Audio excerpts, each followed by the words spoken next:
تمہارا بیٹا آ رہا ہے، تمہیں تو خوش ہونا چاہیے۔ میں نے آنکھوں میں آنسو لے کر مسکراتے ہوئے کہا تھا کہ ہاں بیٹا، آنے کی تو بہت خوشی ہے۔ ابھی میں یہ بات کر رہی تھی کہ مجھے صحن سے علی کے شور مچانے کی آواز آئی کہ ابا آ گئے، ابا آ گئے۔ میں جلدی سے اٹھ کر باہر آئی تھی۔ بلال نے بیٹے کو گلے سے لگایا ہوا تھا اور پھر جلدی سے میری طرف بڑھا تھا۔ میں نے اس کا ماتھا چوما تھا، گلے لگایا تھا۔ وہ ایک ہفتہ رہا تو فوزیہ نے گھر کا ماحول بہت اچھے سے رکھا تھا۔ ہر چیز ہمیں ٹائم پر ملتی تھی اور جب جو کہا جاتا تھا اسی وقت ہو جاتا تھا۔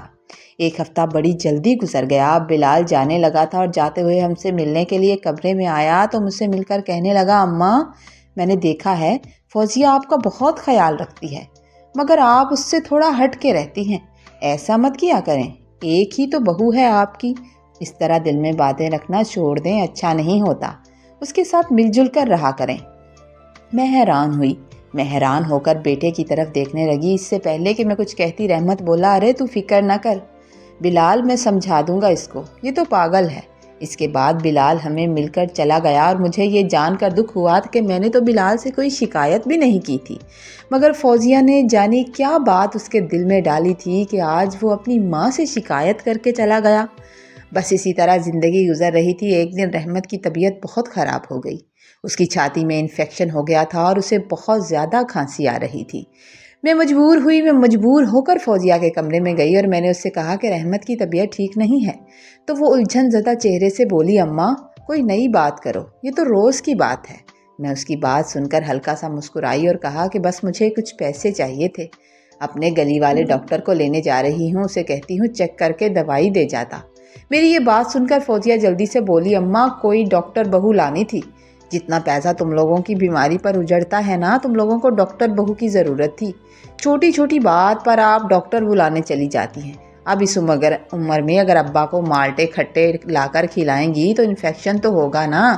کل رات مجھے علی بتا رہا تھا دادا اور دادی کھٹے مالٹے کھا رہے تھے، اب انفیکشن بیچارہ کیا کرے۔ اس عمر میں بھی جب آپ کو کوئی خیال نہیں تو فی الحال پیسے تو نہیں ہے میرے پاس، آپ کو پتہ تو ہے مہینے کا اینڈ چل رہا ہے، قہوہ بنا کر دے دیں ابا میاں کو، گلا ٹھیک ہو جائے گا۔ یہ کہہ کر اس نے موبائل نکالا تھا اور کال پر کسی سے بات کرنے لگ گئی تھی۔ میں خاموش کھڑی کچھ دیر اس کا چہرہ دیکھتی رہی، میری آنکھوں سے آنسو بہتے رہے۔ آہستہ آہستہ قدموں کے ساتھ میں کچن میں آ گئی تھی اور رحمت کے لیے قہوہ بنانے لگی تھی۔ کمرے سے رحمت کے زوردار کھانسنے کی آواز آ رہی تھی۔ اب تو اس کی کھانسی اتنی بڑھ گئی تھی کہ اس کا سانس مڑ رہا تھا۔ بہو نے ایک بار بھی جھانک کر کمرے سے نکل کر نہیں دیکھا۔ ساری رات میں نے ایسے ہی رحمت کے ساتھ بیٹھ کر گزار دی تھی۔ کبھی رحمت کے گلے کو تیل لگاتی، کبھی پانی گرم کر دیتی اور کبھی قہوہ بنا کر دیتی۔ ایک بار تو اس کا سانس الٹ گیا اور پھر سانس آیا ہی نہیں۔ اس وقت صبح کے 7 بج رہے تھے۔ میں دوڑتی جا کر بہو کا دروازہ بجایا، اسے بتایا کہ تمہارے ابا کی سانس نہیں آ رہی۔ جب کافی دیر دروازہ بجانے کے بعد وہ باہر نکلی تو الجھن زدہ چہرے کے ساتھ کہنے لگی، کیا ہو گیا ہے اماں، دروازہ توڑو گی کیا صبح؟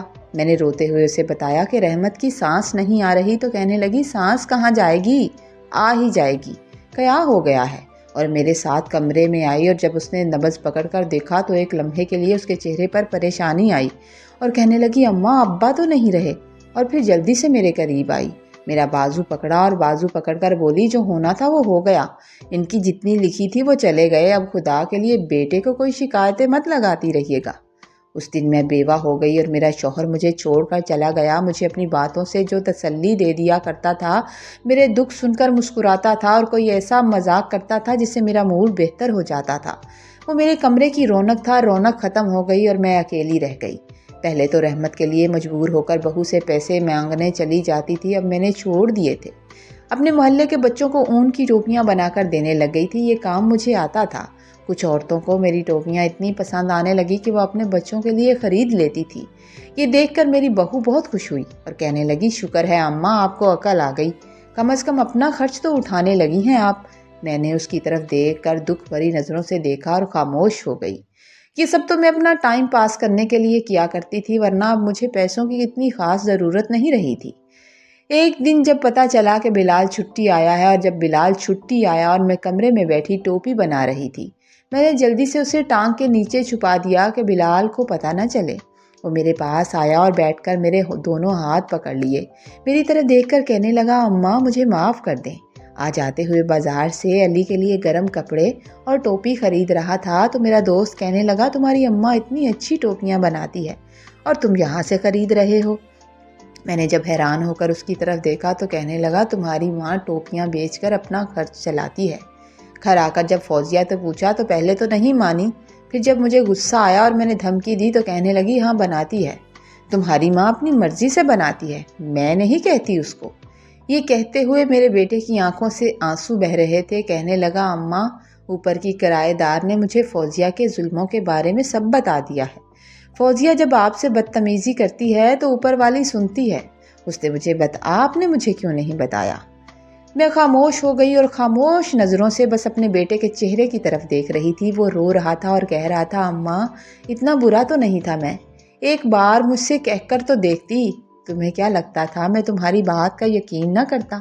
ایک بار دل چاہا کہ اپنے بیٹے کے گلے سے لگ کر اندر کا سارا دکھ نکال ڈالوں۔ میں اسے گلے لگانے کے لیے بڑی تھی پر خیال آیا کہ سچ کہتی ہے فوزیہ، یہ تو چلا جائے گا، اس کے بعد رہنا تو فوزیہ کے ساتھ ہی ہے۔ میں نے بس اپنے بیٹے کا ماتھا چوم کر کہا نہیں وہ بہت اچھی ہے، تمہیں کوئی غلط فہمی ہوئی ہے، یہ سب تو میں اپنی مرضی سے بناتی ہوں۔ تمہارے ابا تھے نا تو دل لگا رہتا تھا، چلے گئے نا تو میں اکیلی ہو گئی ہوں، اس لیے دھیان بٹا رہتا ہے میرا۔ میں یہ بات کہہ رہی تھی کہ دروازے کے پیچھے فوزیہ نکلی تھی، اس کے چہرے پر شرمندگی تھی۔ وہ میرے پاس بیٹھ گئی اور کہنے لگی مجھے معاف کر دو اماں، آپ نے تو میرا دل جیت لیا، آج کے بعد ایسا نہیں ہوگا، میں آپ کی عزت کروں گی۔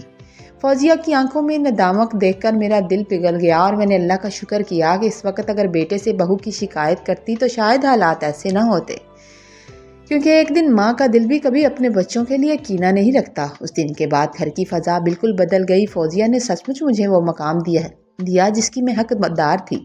اب نہ صرف میرا خیال رکھتی تھی بلکہ ہر کام مجھ سے پوچھ کر کرتی تھی۔ بلال بھی اب مطمئن ہو کر اپنی ڈیوٹی پر چلا گیا تھا۔ اسے یقین ہو گیا تھا کہ اس کی غیر موجودگی میں اس کی ماں اکیلی نہیں ہے۔ میں نے محسوس کیا کہ صبر اور خاموشی میں وہ طاقت ہے جو بڑے سے بڑے سخت دل کو بھی موم کر دیتی ہے۔ اگرچہ رحمت کی کمی مجھے ہر پل محسوس ہوتی تھی، لیکن بہو کے بدلے ہوئے رویے نے میری زندگی کی تلخیوں کو کافی حد تک کم کر دیا تھا۔ اب میں ٹوپیاں اپنی ضرورت کے لیے نہیں اپنے شوق سے بناتی ہوں، اور فوزیہ بڑے فخر سے سب کو بتاتی ہے کہ یہ میری ماں کے ہاتھ کا ہنر ہے۔